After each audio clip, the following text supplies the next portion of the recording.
On this week's episode of Marketing O'Clock. Pirates aren't going to be happy with some of the new changes coming over at Google. What does that even mean? It's their favorite app. AR. Google ad support leaves advertisers feeling unsupported. But their new feature makes headlines and descriptions, even though it's still in beta. Do you know what Pirate's favorite letter is? The C. Damn it, Jess. All on today's show. Welcome, you are listening to Marketing O'Clock. Just stay tuned. Digital marketing news, but let's get specific. Digital ads, SEO and analytics, social media and more. Pretty much everything that'll make your website perform. With new shows every Friday. We give you the news with sass and puns and definitely hot takes. Thank you for tuning in. You know what time it is.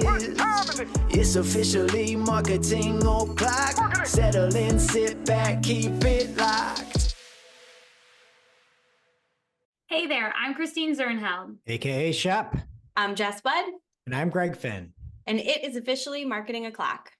Here on January 19th, 2024. And before we get into all of the digital marketing news of the week, we have some weather in Western New York here, and we've got some serious Bruno 19 vibes. We're recording on Zoom. I can't stand recording on Zoom. I don't know how Morty and Crystal do it over on the Surface Up podcast. It's just not the same as being in person, but I tell you what, this is going to be our best Zoom show that we've ever had. At least the best one this year. All right, Jess, what's going on with you? So the Bills, I'm apparently a football fan now, and we sort of watched the game in my household just because they're in the playoffs. We wanted to get involved. So we're watching it, and Jack the whole time is like, tell me if you see Josh Allen. If you see him, say, I see Josh Allen. So I literally uttered those words several times. And I told my mom about it and how we were kind of excited. She sends me this photo, which will be up on the screen. Y'all can see it. Photo. And she says, you need to show this to Jack. It's Josh Allen and Peppa Pig. Right? So you guys have seen this photo before. I show it to him, and this is the conversation. I'm going to read a transcript. This is the conversation I had with my 4-year-old. Wait, this is him.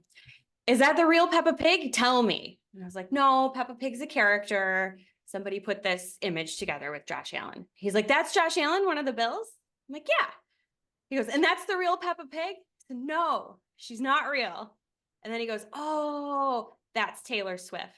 I kid you not. I didn't even know he knew who Taylor Swift was. It's not an ever said in my household. Shep, I would not make this up to offend you. This literally happened. So well, I'm not sorry. offended. And I was going to say, I'm a sports fan now too, because after the Bills won last week, Taylor Swift is probably coming to the next game against the Chiefs at home. So I'm going for the first time in like 5 years. I'm really happy for you. Peppa does look, that jacket seems similar to what Taylor wore for the game. I mean, if the color is all you're looking at. Okay, Shep, I've got a pressing question. Yeah. At our holiday party, your husband said he is far more a diehard Bills fan than you are a Taylor Swift fan, which you agreed upon. Correct? No, I didn't. Okay. So you're both the same. Is that the same fandom? It's different. Okay. I'm sure your husband listens to the show, and I'm sure your husband will do anything for a Bills win. True or false? True. What would you take? A Bills win on Sunday, or Taylor Swift never records another song again? Definitely the Bills would lose. Oh no. I'm sorry, they have next season. You're talking about never versus right now. But you get to keep all the ones that are already recorded. I'm sorry, Bills. Wow. I hope they win on Sunday, but I would definitely pick that. I think we just created a rift in the Shep household. Yeah. Well, we have to sit next to each other at this game, and he's really going to be mad at me. We've been talking all week about what my sign is going to say, and he just keeps saying how it has nothing to do with Taylor Swift and I need to stop. So what is your sign going to say? Did you pick? Yeah. Okay, well, I'm going for one angle that's like, do you know about Seemingly Ranch? No. Somebody took a photo of her the first time she went to the game, and she had a chicken tender on a plate with ketchup and ranch dressing on it. And somebody took a picture and was like, Taylor Swift is caught eating ketchup and Seemingly Ranch. So I want to talk about like Seemingly Blue Cheese somehow. The Swifties know, but the dads, Brads, and Chads aren't going to get that. So my other thought is like, take. What do you think of that? The second one is probably going to be a bigger hit, to be honest. I'm doing both. Okay. Okay. 2 signs. Yeah. I've got a whole Seemingly list of ranch. ideas. But You it's should wear a gonna be really double fun. jersey, a Bills jersey, and then a Travis Kelce jersey. Like one of those cut down the middle. I'm not going that far. You just I'm wear a rooting for the cardigan. Bills, but I'm happy to be in the same building as Taylor. That's the point. All right. And before we get to the marketing news, this week's show is brought to you by our Universal Analytics data solution that we have here at Cypress North. And we also have a website, uadataextract.com, if you want to see more about that. And we are here in 2024, July 1st. You will lose all of your Universal Analytics data forever. We have a way using the Google Analytics API to pull out more data than you can with the simple export tool. And then we have our data team auditing all of your conversions and events, making sure that things match up to the actual numbers and that you have everything pulling precisely. And then you can see everything in a easy to use Looker Studio report so that you don't have to fire a big query anytime you want to compare versus a time, a specific week in 2022 or 2021. You'll be able to just hop into a Looker Studio report, see all your revenue conversions, mobile traffic, acquisition sources, everything like that. And if you are interested, let us know. Head on over to uadataextract.com or hit us up and we can help get our data team cleaning that data, verifying that data, auditing it, and make sure that it is in tip-top shape before July 1st hits. All right, and on to the main news this week. Google is cutting hundreds of jobs in engineering and voice assistant and hardware divisions, according to Forbes.com.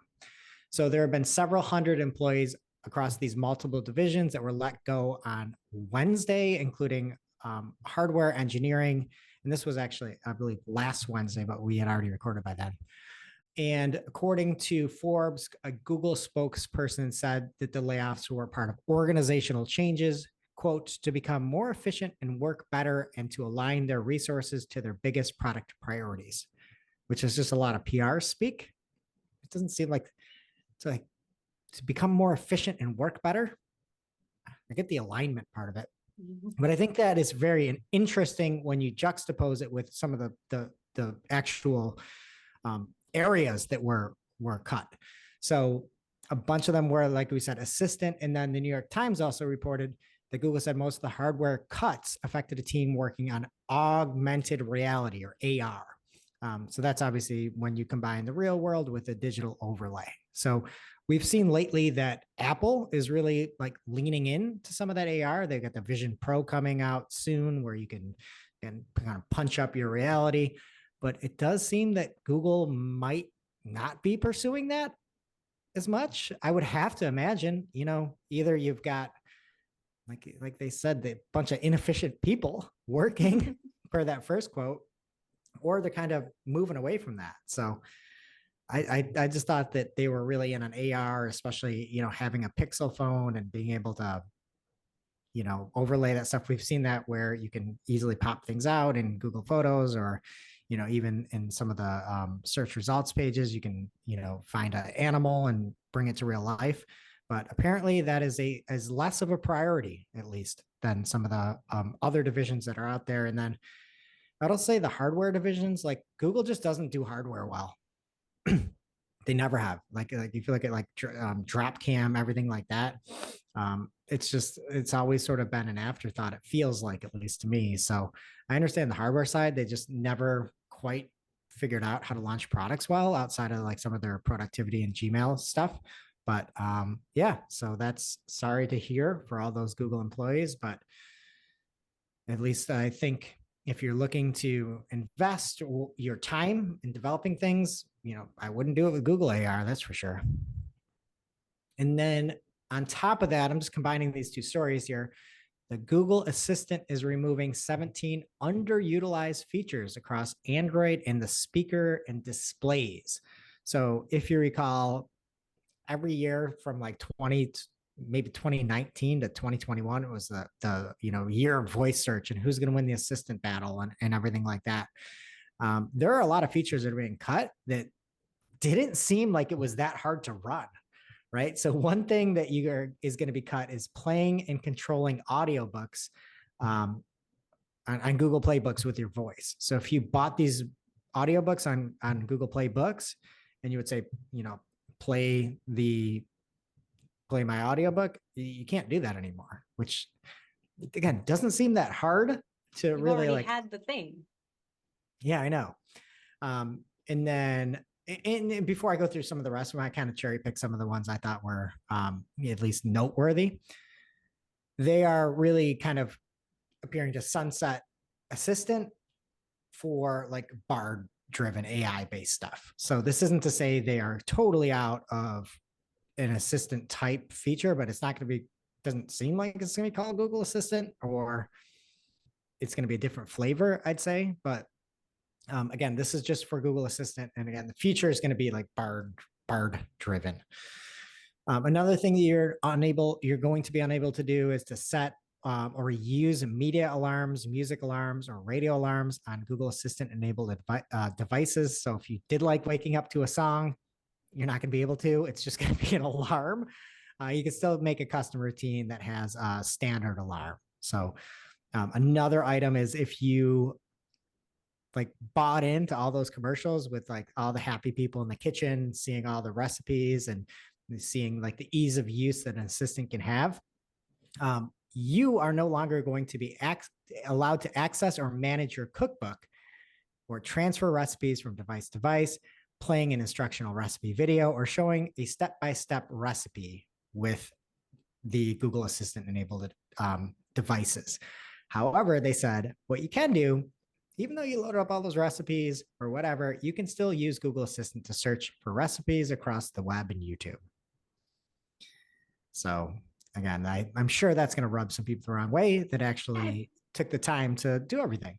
I feel like the whole draw was having it there, that's really strange. Yeah. My Google device is in my kitchen. I don't use it for recipes, but now I'll never get to try. There was an ambient commute to work time estimates on smart displays.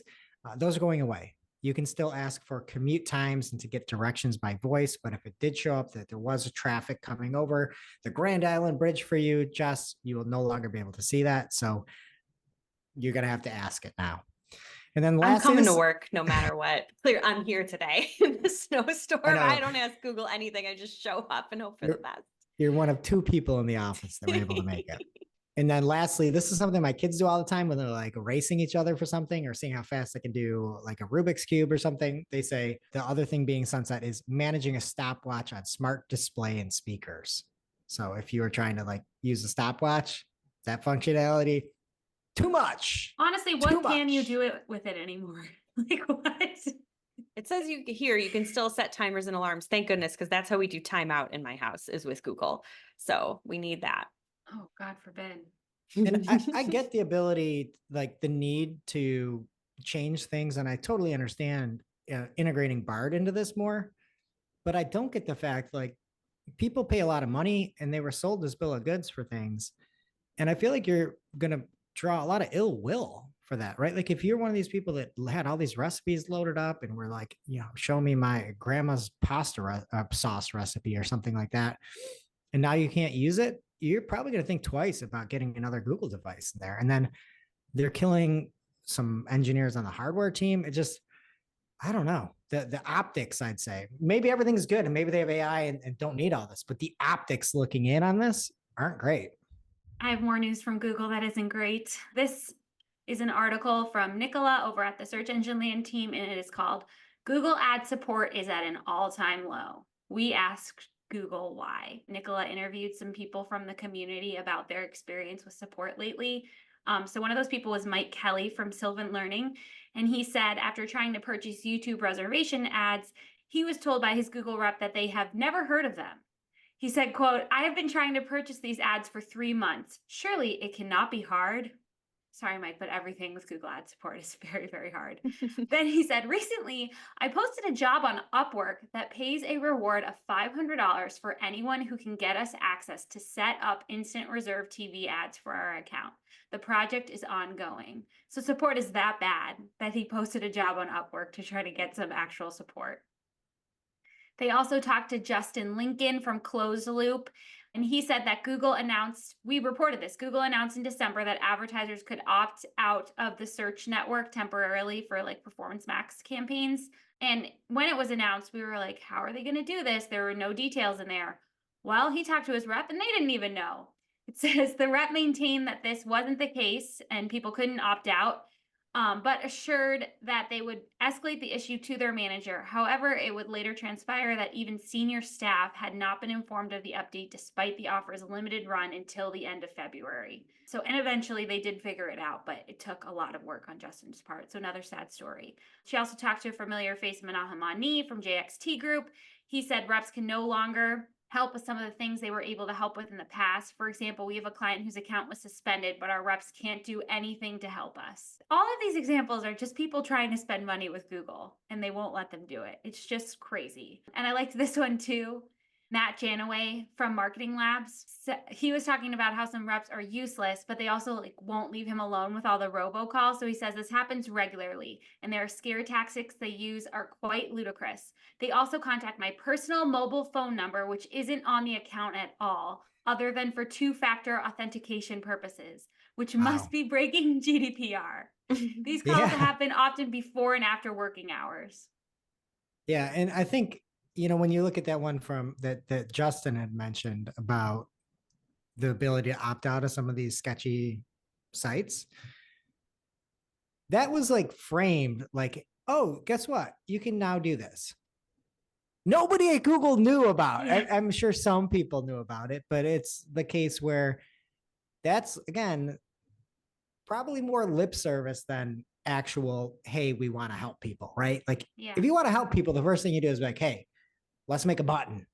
Yeah. Second thing is, hey, let's inform the team while we're making the button. You know, like you got to tell people that they can opt out and show people how to opt them out. Like if you're the one explaining this to the company and the ad network, that's not good.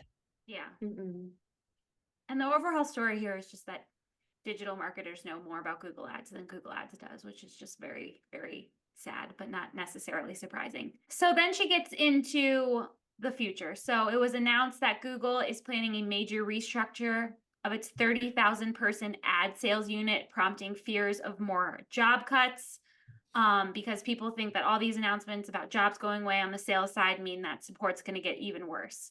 But Ginny from the Google Ads team said that that is not the case. And then Nicola reached out to a Google representative, not like the reps we deal with, but somebody from the company, to talk about the state of support.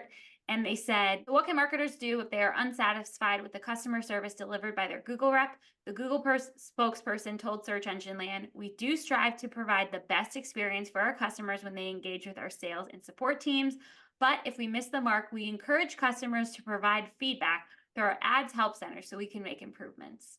Regarding more specific issues like unfair account suspensions, the spokesperson stressed that advertisers should appeal any decisions they believe to be unfair through the help center. So really not helpful at all. Like I feel like you're sending a form to nowhere when you do that. So we're all just out of luck and they're telling us that support isn't going away entirely amidst all these layoffs, but everyone's really suspicious of it.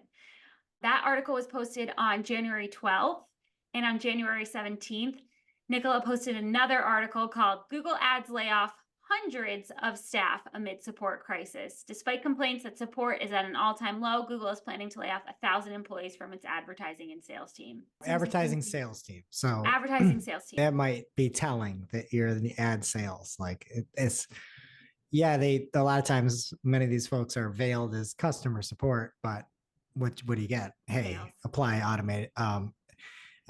automated recommendations.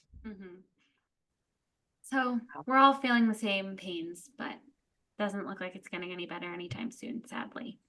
Also, I like how there's like, oh yeah, it's filed through the help center. I'm sorry, Menahem is a great advertiser. He can't get things undone. Like, what is the hell? I'm with you, Shep. It just goes right into a garbage dump. Yeah, special file. Do you have better news for us, Jess? I actually do. Thank you, Greg, for giving me the uplifting story. I don't know if it's uplifting, but it's at least not negative. So I'll make it up to you in the Shootin The Heck at the end of the show. Oh, thank goodness. I can't wait for that. It's always my favorite part. Okay, so this we could file under Hawaii. Because I didn't hear about this, and I'm surprised. I mean, maybe you were keeping it a secret, Greg, until this moment, but neither of you said anything to me about this before. So big news, and it is by way of Boris Bekarek on LinkedIn. He posted one of the best new Google Ads features and not talked about nearly enough, which I agree. So he says, say you need to update your ad copy during special periods, you can enter campaign level headlines and descriptions. So with this new feature, you can associate up to 3 headlines and 2 descriptions with your entire campaign. Additionally, you can schedule them to run at certain times and pin them to specific positions. And then if you look at his post, he has instructions on how to implement it. So check and see if this is in your account. If it's not, it is just a beta right now. And you probably gathered this is just for RSAs, but it's a very, very nice thing. So someone asked how it will compete with your existing headlines that are at, the ad level in your various ad groups. That's a valid question. Ginny did respond and said that we'll have more to share on this soon, but pinning will be prioritized. And that also means that if you have assets pinned at the campaign and ad group levels, both will be eligible to show. She did also share a Google Ads help article that had some more details. So there's use cases for this. Obviously, if there's a sale, this would be great. You can just add it to your entire campaign, promote it, and schedule it. That's awesome. It's also great if you frequently need to update certain details across your headlines and descriptions. So then you can just do it once instead of across all your ads. And the big one for me, I think outside of the scheduling piece, is that it gives you an additional 3 headlines and 2 descriptions. So you've already got your creative in your ads. Then you have this extra stuff that you can put in. So a lot of times clients say, we want one of our headlines to be our brand name. That's fine, probably a good idea. But now you can make that at the campaign level because that's not going to change. And then at your ad groups, you have more specific things that you can put in there in your ads. And Google has more to work with, more to optimize with, and see how that works. So really, really cool. I like the scheduling aspect, but that extra real estate is really bomb. I love, love, love it. I think this is going to be great when it rolls out. Did you just say really bomb? I did. Hello, fellow kids. Flashback. Do you got your Jinkos on over there? I wish I did. They're in the wash. Now it's time for this week's Take of the Week. This is a #fire digital marketing take with extra spice served up for you. We simply deliver the take for your consumption. We give no opinions. We don't influence. You make the call. This week's Take of the Week comes from the one and only Boris Bekarek on LinkedIn. Just search for Boris. He's probably the number one Boris over on LinkedIn. And I also like Boris in our hearts. Oh, of course. And I also like his job title or whatever. I don't know LinkedIn. Google Ads consultant and coach. Proudly not a Google partner since forever. That's legit. But Boris has a picture of a bunch of sheep and it says, that one good search query and the other search terms. And if you look hard enough, you can see a little doggo in there amidst all the sheep, the one good search query, and all the other close variants mixed in. Love it. Thank you. Shep, can you find it? What do you have against sheep? There's Not just as a good lot as of dogs. them. Yeah. Are you sheep over dog person, Shep? I mean, I am Shep. That's fair Pretty- point. pretty Fair cool. points. Touche, Shep. Got a soft Touche. spot. Yeah. Now it's time for this week's ICYMI. ICYMI people. This is something you just might not have seen. Maybe something that you overlooked, but you shouldn't have. ICYMI people from Melissa Mackey at Beyond the Paid on X. She tweeted an awesome thread this week about competitor bidding in Google Ads. So she said, competitor bidding in paid search, yay or nay? It depends. My initial answer is usually nay because most advertisers aren't ready to bid on competitor names. And this is a really long thread. Definitely go at Beyond the Paid on X and make sure you read through the whole thing. But just want to highlight a couple points. She starts by pointing out the negatives of bidding on competitors' names. She says it can be expensive. Keywords automatically get low quality scores, pushing CPCs up, and conversion rates tend to be low. After all, the user was searching for someone who isn't you. But then she gets into some strategies for how you can do this successfully in your accounts. She says, create a landing page that shows why you're better than your competition. Name names. It's critical to be bold here. If you don't want to name your competitor on your landing page, you're not ready to bid on their keywords. And this is something we've talked about a lot internally. So she's definitely taking a stance there. And then she also said, use keywords like cancel and then your competitor's name, or alternatives to your competitor's name, and other variants that indicate the user is looking to make a switch. I've heard of alternatives before, but I haven't used cancel in any of my accounts. So I thought that was really clever too. So thank you, Melissa, for sharing these insights. Definitely check it out at Beyond the Paid on X. Now it's time for this week's Pew Pew Lightning Round. At this point in the show, we split up our content into 3 parts: paid, organic, and social. First up in the paid universe this week, Microsoft has a new tool called Retail Media Creative Studio that will generate instant banner ads. I don't know if I like the sound of that.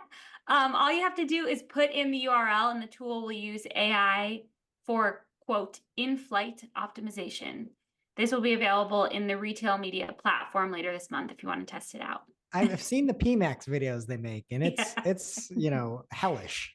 Yeah, And that's Microsoft makes obviously PMAX Google. videos too. No. Oh, okay. Google. I don't know if Microsoft makes PMAX videos, but yeah, it's just usually like when there's an easy option, test it, but definitely put it up against the hard option, because if everybody's using AI banner ads, there's a chance you can probably stand out from the crowd. Yeah, I feel like anything with instant and creative, it's probably not the best combo, but give it a test. There is a new TikTok study, which was conducted in conjunction with Magna Media trial that found that non-skippable video ads may harm engagement. 73. This isn't a political show, Shep. Magna. Oh, I didn't catch that on. I'm sorry. There's an N. Non-skippable, this is kind of political though. Non-skippable video ads may harm engagement. So 73% of viewers agreed that having the ability to skip videos make them more engaged. And then 56% of viewers say they're more likely to actively watch videos sponsored by a brand when they have the skip option. I feel like they're watching it so they know when they can skip it. Like they're watching that timer. They're watching the timer. I just think this study is a little silly, but Yeah. do with it what you will. What is their Also- source? YouTube? Magna. Like, what were they studying? Is No, this I a know. Are these recent results from Iowa, Shep? No. No, okay. Yeah, the caucus was this week. I don't know. Yeah, this is what came from it. Next up from Brooke Oddsmanson at Brooke Oddsmanson on X. She said, hi, PPC chat. Does anyone know if or when fee rules will be available for Google Merchant Center next? She's having issues with automated UTMs appending from Shopify, and GMC was set up as next, and she can't switch back to classic mode. Ginny responded from her at Ads Liaison account and says, support for rules and supplemental feeds are coming early this year. We know they're important to many. In the meantime, if needed, here are instructions to switch back to classic mode. Why was it rolled out before those were already available? I don't know, but we might have to switch back or you're out of luck. With all these cuts coming on, I feel like Ginny at this point is 90% of Google Ads support. Yeah. She's like Always has it's like been. she's like at least Pareto principle. She's doing like 80% of all the help. She's the only person who can get anything done over there. It's crazy. Next up from Greg at PPC Greg on X, Greg of the Year 2024. He said Google Google support is dead. If you didn't already know that from our earlier story. Example number 121,389. I don't know if he's really keeping track or that's his ticket support number, but it sounds about right either way. No, he keeps track. Yep. You should have seen 121388 was Was a a good nasty one. Okay. Nasty. So this is a screenshot from the investigation from the ticket, and it says, post checking your concern, I would like to inform you that your ads are disapproved due to a housing policy. And also, I would like to inform you have not submitted any appeal regarding the policy. In order to go for a manual review, we need 2 failed appeals under dispute decisions. I would request that you kindly raise an appeal from your end. Like, how about, first of all, 1 failed appeal would be doable. But like, if you're talking to a rep, they should be able to manually look at your account. That is crazy. Like this, all we have is our time. That's all we have in life is our time. Again, I'm trying to give you my money. Like, I just don't understand. Life is such a fleeting thing. And we have to go through and make another disapproved appeal. Like, and you got to wait typically, at least I'm not sure exactly how long, but what advice? What advice we got here? Total joke. Someone who's not a total joke. Neither is PPC Greg. Support us. Thomas Assel on LinkedIn. He has some new demand gen news. So you can now select image and product ads and video and product ads when you're setting up your campaign. He says before you could only select product ads individually without image and videos. So if you're in the demand gen space, well, if you're in the demand gen ads space, check it out. Not demand gen, because demand gen ads don't work for demand gen. I digress. More news from Thomas Assel. PMAX budget pacing insights now rolled out in more accounts. He says these allow you to analyze budget utilization and performance forecasts. So an example is campaign A is projected to spend 41% of its budget this month. And then they'll tell you to check your ROAS targeting settings or et cetera to fix that. I'm assuming none of those recommendations are going to make you spend less, but it's nice that they have them. Big update from Anthony Higman at Anthony Higman on X. LSA follow of the year 2024, and this is why, or 2023, and this is why. Huge news with local services ads across the board. Every practice area is now just lawyer. He says, if anyone is running LSAs for lawyers, do me a favor and do a search for just lawyer or lawyer near me and click into the local business finder and confirm that your client's ads are showing up there, even if they do not have general lawyer searches enabled. This is insane. Was there an update I'm not aware of? And then he said, can someone please fix this ASAP? Is there an LSA liaison? There should be. All the letters are in there, in that word of LSA. There needs to be one. Speaking of Anthony Higman, I forgot a gym shirt the one day, and so I had to wear AdSquire to the gym.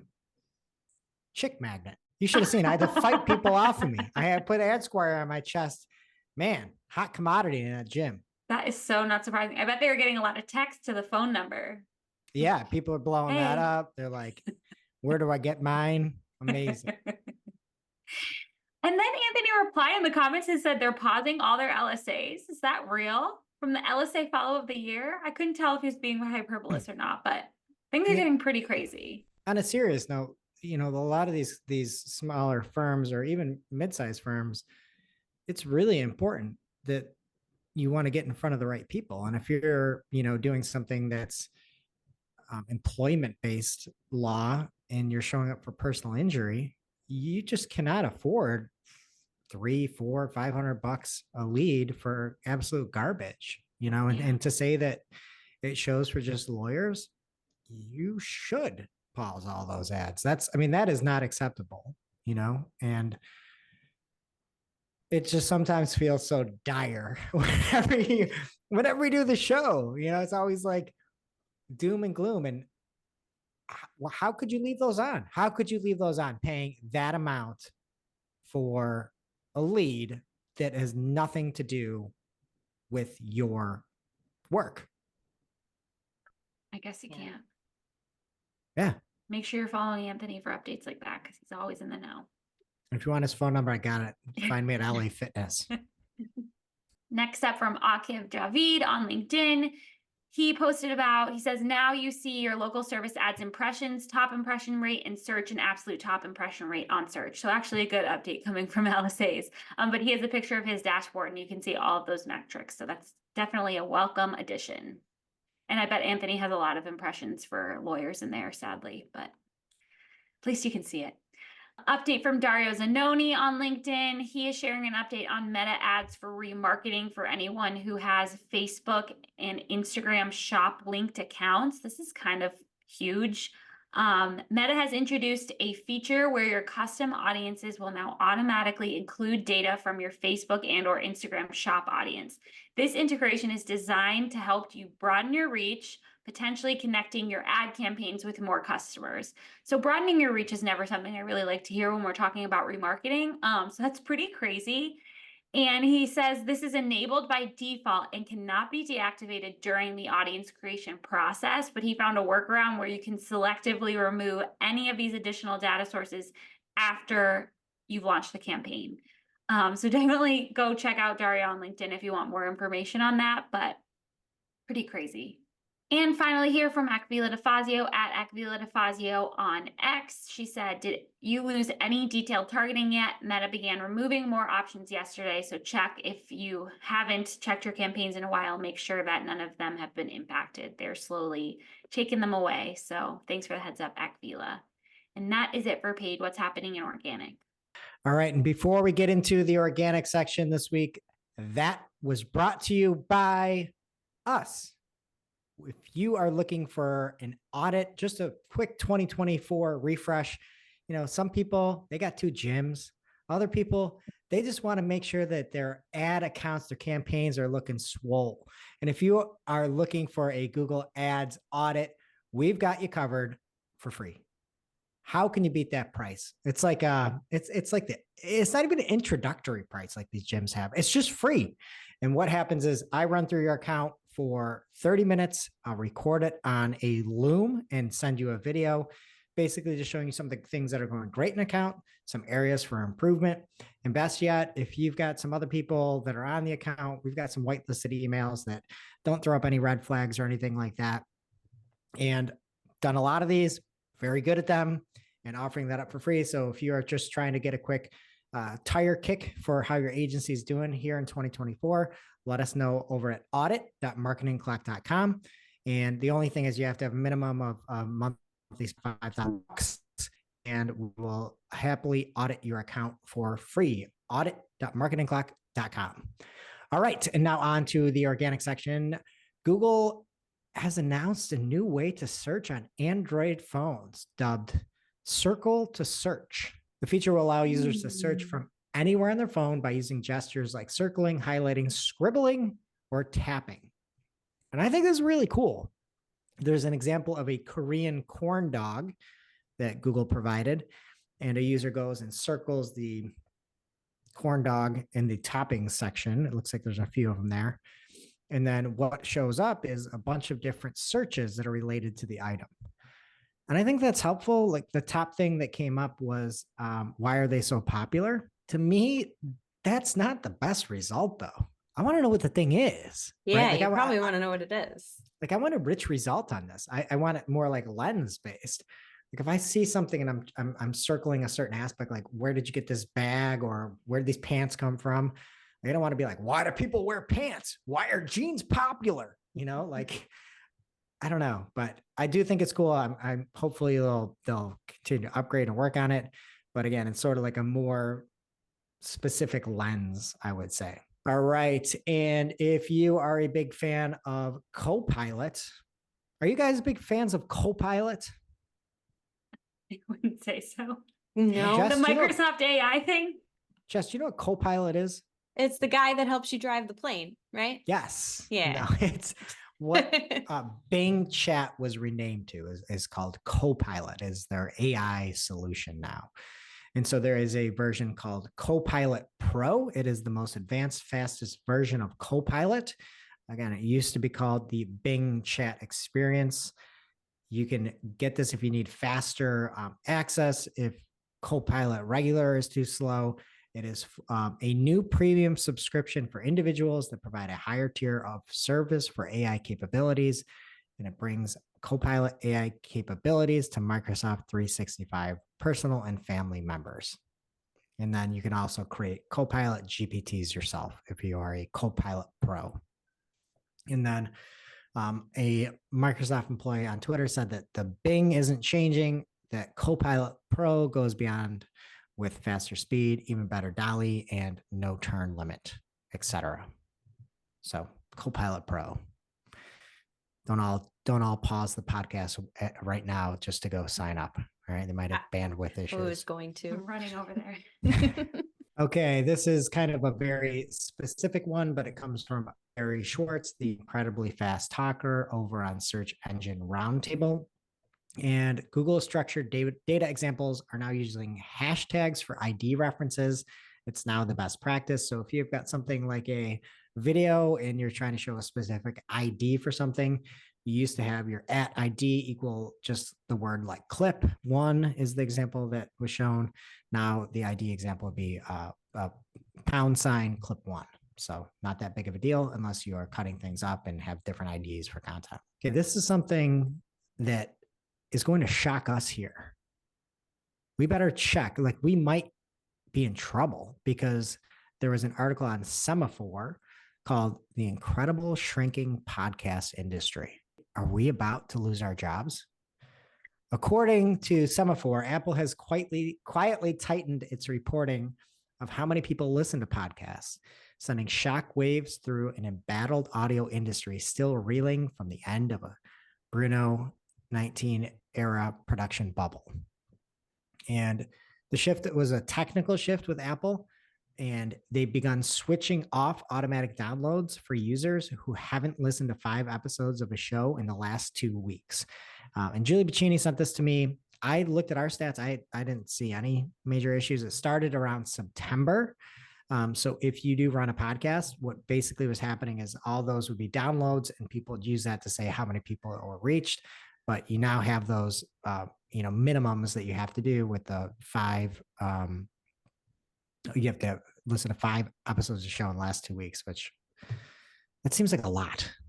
That is a lot. We don't have that. We make 1 a week. I mean, I'm pretty sure most people listen to a show 5 times for Marketing Clock. I do. Okay. And then from the article, long running shows that publish frequently were hit particularly hard. A user who listened to the show, like the New York Times, The Daily a few times, subscribed, but stopped listening. In the past, they would continue to count as a download indefinitely. But now, if you drop off for a while, you are not going to count. According to the article, another well-known podcaster and executive said for some shows, the decline in downloads was as high as 40%. But we don't say anything. So I guess people just love our content and consume it regularly. So we appreciate you and share with a friend. All right. There was an article over on Search Engine Land that was called "A New Research Study Asks If Google Search is Getting Worse." And the study was published by the Leipzig University, Bauhaus Universität Weimar, and SCADS AI in Germany. The study concluded that the dynamic adversarial spam in the form of low-quality, mass-produced commercial content deserves more attention.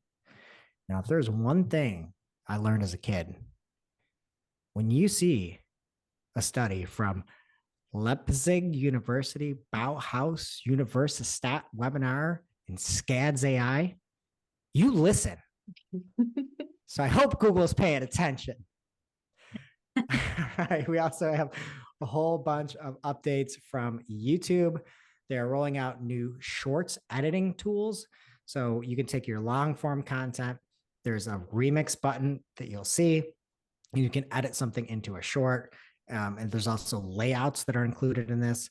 And then you can just save this into a short if you're looking to make your high quality long form content into a 60-second short. This feature is only compatible on iOS, which is always my favorite. That needs to be one of my things, just like those subtle things that makes you happy when Google announces something, but not for their own products. Really crazy. I just love it so much. They let everybody go. Who's going to make it? They can't make it work. Phone is hardware, right? Yeah. So again, they say Android in the near future.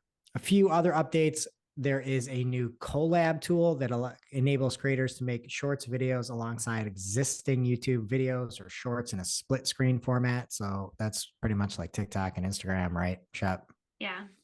What is it? TikTok name? What's the TikTok name of it? It's not a remix. It's a duet. Duet. Yes, the duet. This is called a remix. So this is the or collab. Sorry. You have to hit the remix button, then go to the collab button to do Co-pilot? your shorts collab. What'd you say?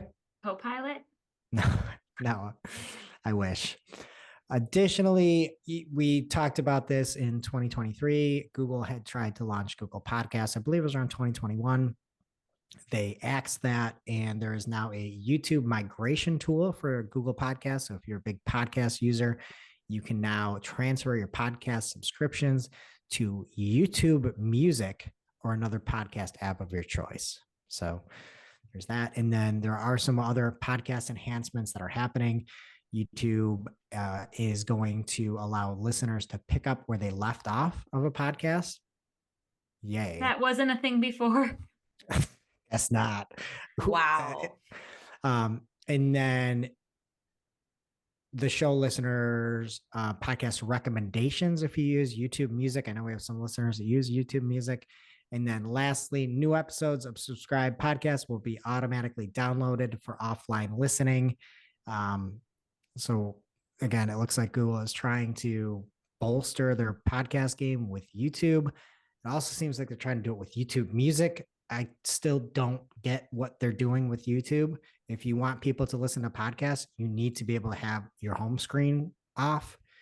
YouTube doesn't work if your home screen's off unless you're premium.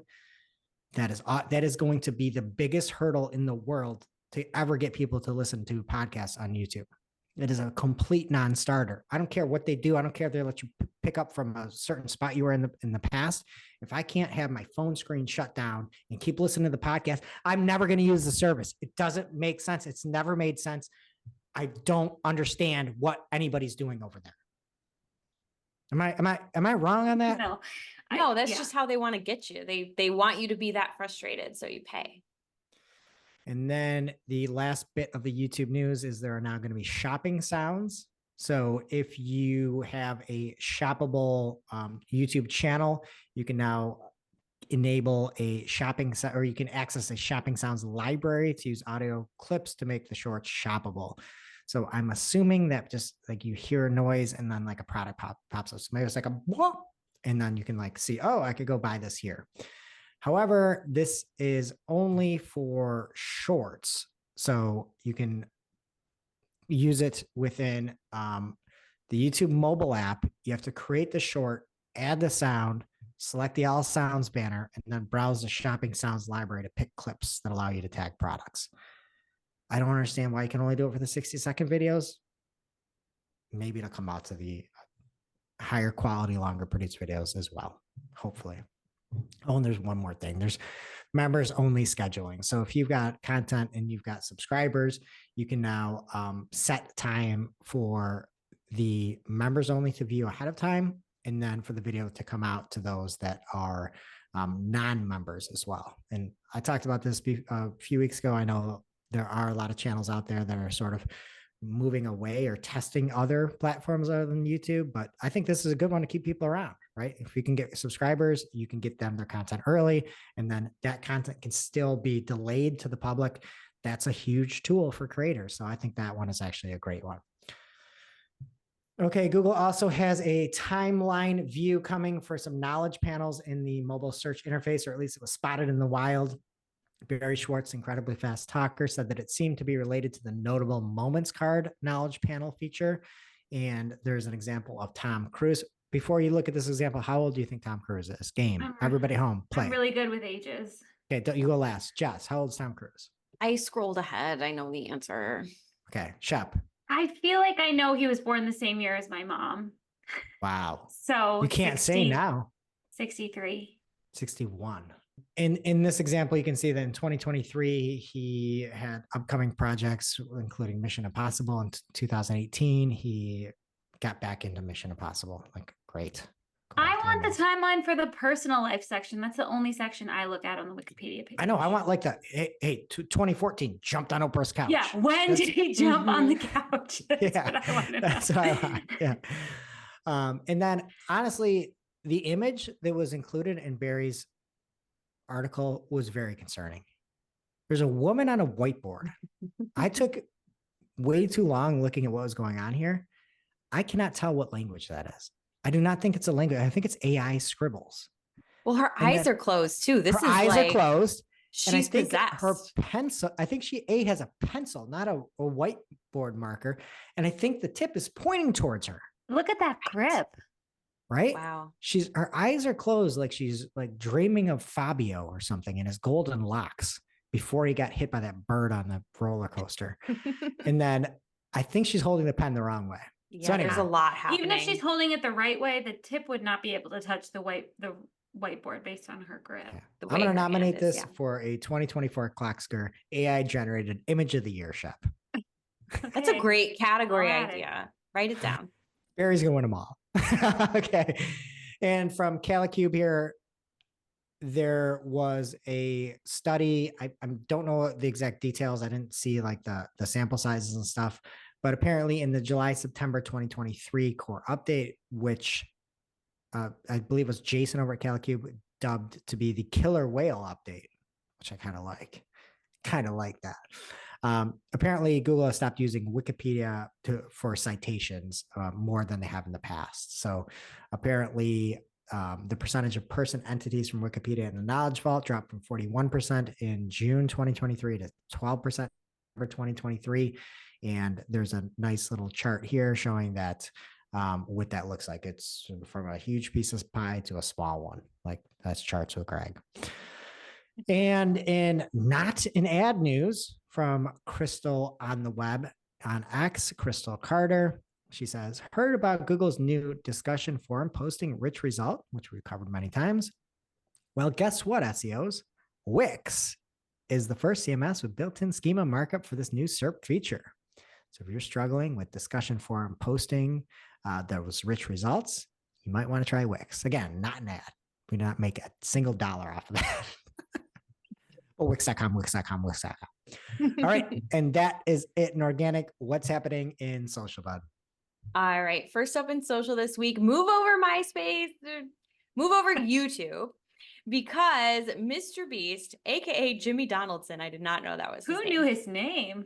Andrew Hutchinson knew his name. James? So Mr. Beast, seriously popular YouTuber, if you don't know, he uploaded one of his videos directly to X as a means to test monetization capacity. And in his post, he said, $1 car versus, is that $1 million car? $100 million car? I'm not doing the zeros. I'm curious how much ad revenue a video on X would make, so I'm re-uploading this to test it. We'll share ad revenue next week. So this is a repost of note of something that he had already posted on YouTube a few months ago. He did say in a previous post on X that his videos cost millions of dollars to make, so even 1 billion views on X wouldn't really fund even part of it. So it makes sense that it's not original content. But the point is he is testing posting something directly on X. And if he's testing, who else is going to follow? Especially people who don't need to spend that much. Well, it's original content, but it's not exclusive. Not exclusive. Yes. To X. Yeah. Not exclusive. Proper word choice. But if your video doesn't cost you millions of dollars to make, like, it might be a good time to test. Because I think just the fact that Mr. Beast is doing it is going to call attention, and now maybe more people will want to do it. And if it doesn't cost you that much and you just really want to make some money and try it out, it probably makes sense to do it. So he did note, like I said, that he's going to share the dollar signs next week. So I will not be on the show. So if y'all could pay attention, see if he posts it, and also let me know, because I won't be listening. But I would love to hear how this test goes. I'm never going to know. He usually posts those for subscribers only on X, to be fair. But I think this is like actually big news, like we've talked about for the past, I don't know, like once every week, for about the last month here, where if you look at when he was at Mr. Beast, maybe when he was like Baby Beast, he was like 13, and all he's ever talked about is YouTube. If you ever listen to him on the Joe Rogan Experience, all he talks about is YouTube and how amazing YouTube is. And it's YouTube.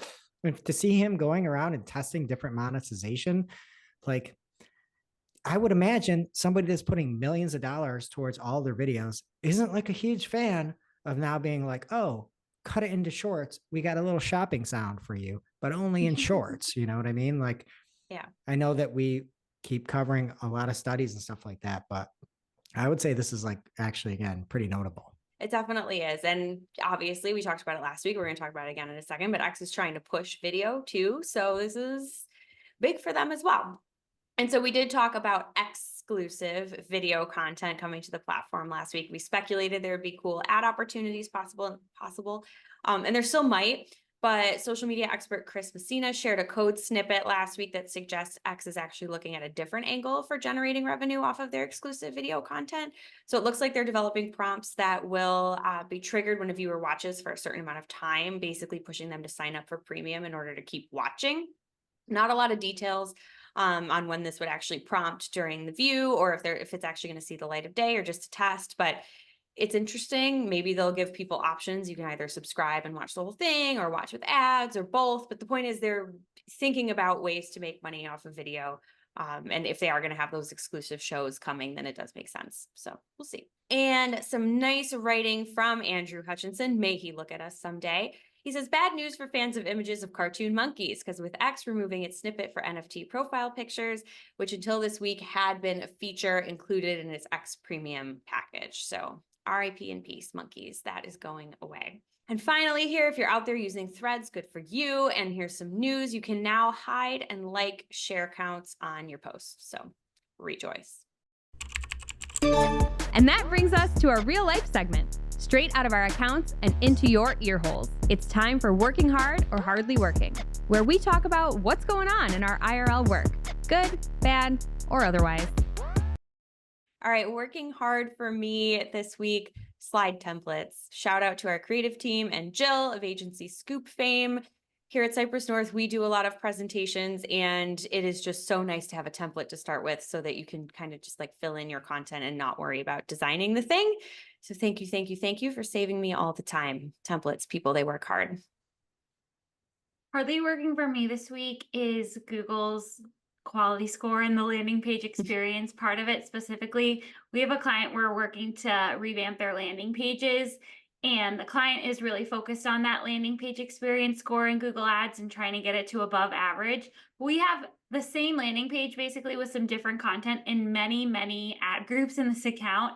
And like the scores will be all over the place, even for ad groups with a really high conversion rate. And in the definition of the landing page experience, it talks about how they look at the usefulness, the relevance of the information provided, the ease of navigation for the user, and the number of links on the page. But they just give you a good, better, best at the end of the day. So they don't say like which of those pieces you need to improve. So I feel like it's just kind of useless for the advertiser. It's not good, better, best, right? It's like average, above average, below average, or yeah. Stupid. So, and if you're not going to consider conversion rate, I just don't know what that is. And all these pages convert crazy good. Yeah. What about you, Greg? Mine's optimized targeting. On my own, I was just going through auditing some stuff for one of our clients, and I was just double checking a couple things. And I was trying to see where the optimized targeting would be turned on or off. And I just couldn't find it. I could not find out where it was in the campaign settings for optimized targeting. And I forgot.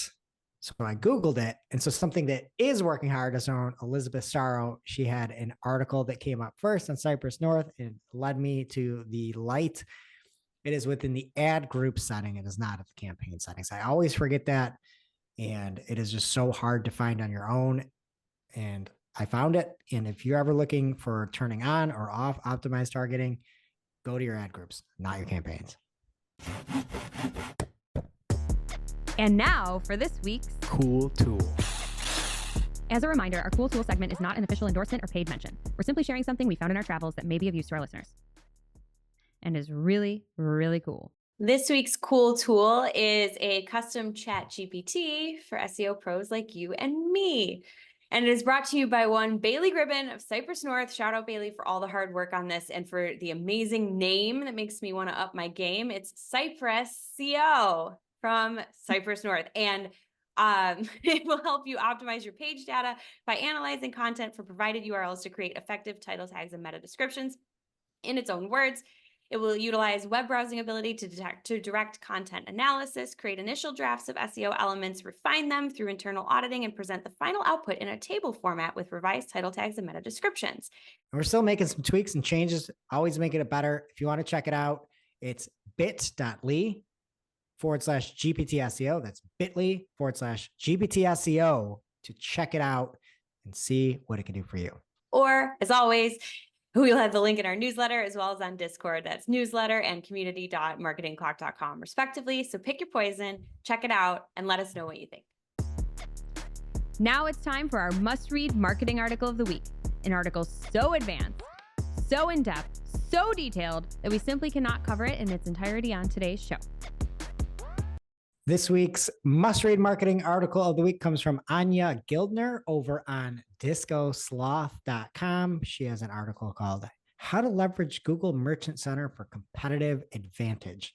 And this is a fantastic article. If you have any Merchant Center clients or if you run a Merchant Center account yourself, Anya takes you through taking Merchant Center beyond optimization, some of the basics of Google Merchant Center, the market demand and how you can analyze categories, discover all these different elements about your products, and the competitive visibility metrics that you can use to see how you stack up against others, some of the tips and tricks for products within Google Merchant Center. The same thing with pricing and how to really take a strategic look at that, and promotions as well, much more. So if you run a Merchant Center account, running ads, you need to check this out by Anya over at Disco Sloth. Thank you, Anya. And now on to our playlist of curated songs to work to. You can head over to playlist.marketingaclock.com to listen to Marketing a Playlist. Just Bud, what will you be adding to the playlist this week? This week, we're coming straight from my day list, which is the Overthinking Solitude Wednesday afternoon, which I really thought was nice. Very good sleepy vibes. I'm going with You're All I Want by Cigarettes After Sex. Mine's called... Wait. You have a Wednesday afternoon He doesn't know about the day list. You don't know about the day list? No clue. I don't think anybody knows about the day list. Explain. Everyone knows. Everyone knows about the day list. Yeah, we can. The explain. listeners know about the day list.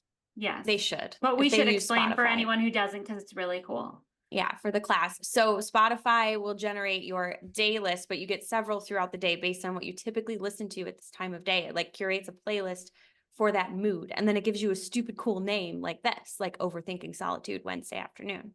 Mine is called Relaxing Jazz Wednesday afternoon. You don't listen to jazz? Jazz? Oh, she does. Or jazz? Yes. Jazz. Yeah, when I am actually like when I have to write something for work and I'm not like in a spreadsheet or in a platform, I can't listen to anything with words. So I do like jazz or Harry Potter soundtracks. How do I find she's a what big a day jazz list man. is? You didn't know that? Just search for day list. Do you have Spotify Premium? Yes. Search for day list. Day list. Okay, my day list is called Day List. Nostalgia Summer Camp Afternoon. Wow. That's cool. Check it out. Mine's Relaxing Jazz, but I'm going to pick "'Tis the Damn Season" by Taylor Swift because I'm going to, meet her this weekend. So go Chiefs. All right. And I'm going to pick The Tower by Future Islands. All right. That does it for today's show. It is now officially not Marketing O'Clock. Thanks for listening. We miss you already. We can't wait to see you in person next week. Thanks for listening to Marketing O'Clock. If you're looking for more information on today's topics, head over to marketingoclock.com/newsletter to receive every single article we covered. We share the news as it breaks in our Discord community. Head over to community.marketingoclock.com to join. Welcome to this week's Shootin' the Heck. We're after our famous Friday news show. We don't talk about marketing anymore. We just shoot the heck. And back by popular demand, we are talking about my least favorite type of video, injury videos. We're going to go through our least favorite type of injury video today. Greg, do you want to get us started since this was your idea? Yes. There's a lot of really bad ones. Again, I like the funnier ones where people go tumbling off rope swings like we talked about last week. If you missed it, check it out at the end of the show. I'm going to go with one that anytime I see them start, I just have to look away. It's when people are doing like car donuts in street racing, because there are crowds of people and people just go around and around and like do burnouts. But what happens inevitably is they get closer and closer and closer to the crowd, and they always hit people. And it always like is the most cringy thing ever. And I'm sure people get like really, really hurt with it. And you always see it coming. So A, that's my number one. And B, never get close if somebody's doing burnouts with their car. I have never seen anything like that on film. Oh, I'll send you a bunch. Oh You yeah. just on the worst corners of the internet. Or like I feel like it's on ridiculousness and all the clip shows and things like that. I feel like they show that a lot too. Or if I you have a hate it. younger brother. Like a lot of times they I go do. up over the back of the trunk, and those are like okay, but when the car hits them and they go under, it's terrible, terrible. Don't like Okay, it. Jess, T's what and do you P's. have? Well, speaking of clip shows, I feel like this is just overdone and I don't even have any, but I know that it hurts, like a kick to the balls. Am I allowed to say that? You don't It's- like those? I don't. I just feel like it's just, like I said, they're overdone and I don't, it hurts to watch. You could just see the pain on No, somebody. no, and that's I their totally future, disagree. their children. When there's a You little kid disagree? lining up on a tee and they got the baseball and they swing the bat and the ball goes flying at the dad, it's chuckles every time. That is totally different. I'm talking like somebody just goes up to their buddy and they're like, "Oh, it's going to be so funny if I do this." And it's just like two adults kicking each other. When have you seen that? Jackass? I feel like you just think it's boring. No, I And think it's fun. painful. It's because I don't like the morbid stuff. That's just me, but I mean, I know we're at the Queen of Darkness here, so she has her own taste. I don't even have morbid stuff on my list because I feel like it goes without saying. Like no one wants to watch somebody actually get hurt. I don't know. I just That's feel my like whole you could list. Really, yeah. I don't know. Okay, well, wait for my list. I It's really coming. hate. I don't think there's like an audience out there who's into this, but I really don't like sports injuries. I'm gonna go particularly with like an ankle sprain when you're watching football and they like go back and zoom in on the injury. As someone with aching ankles, I really can't watch it. Like I feel their pain. I hate I was- it. See, to me, it's the knee. The knees are way worse than the ankles. When you see that Ugh. knee bend sideways, and it's like that knee Ugh. does not go that way, and that player is probably out for the year.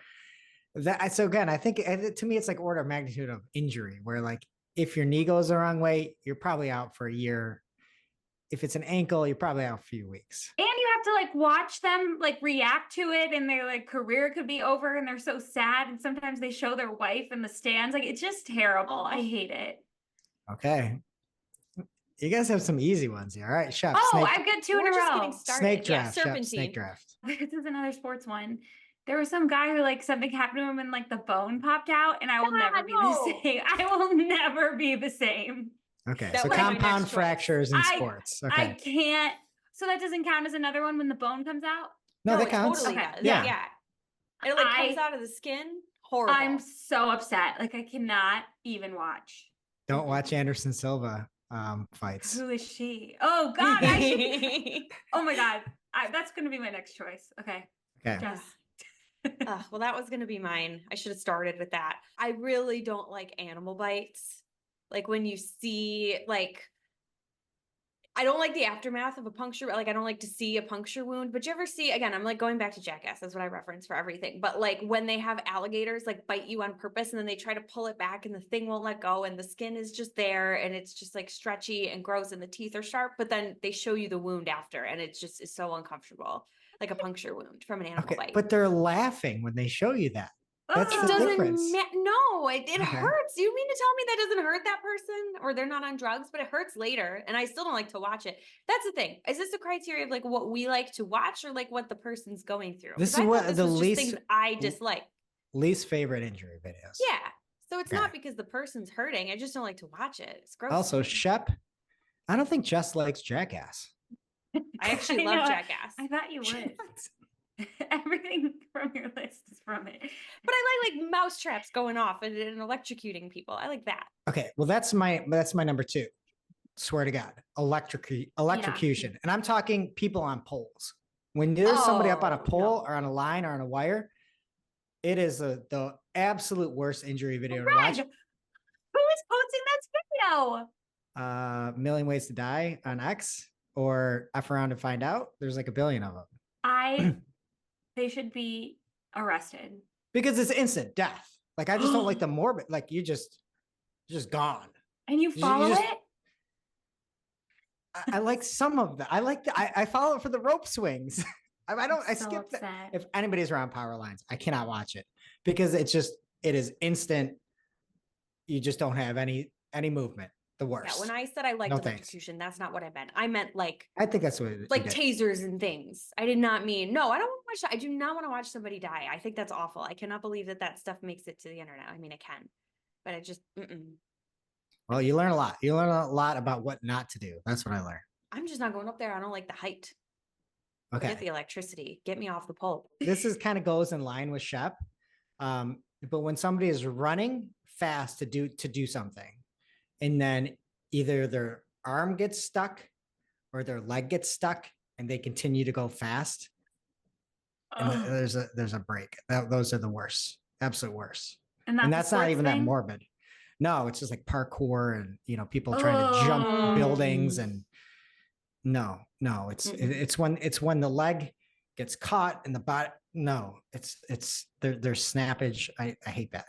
I like the fun ones. I like the fun rope. I like the fun ones. Yeah. Fun injuries. Jess, You're probably going to fight with me and say that this one is fun, but again, let me guess, licking a 9-volt battery. No, that's fun. Okay. That's fun.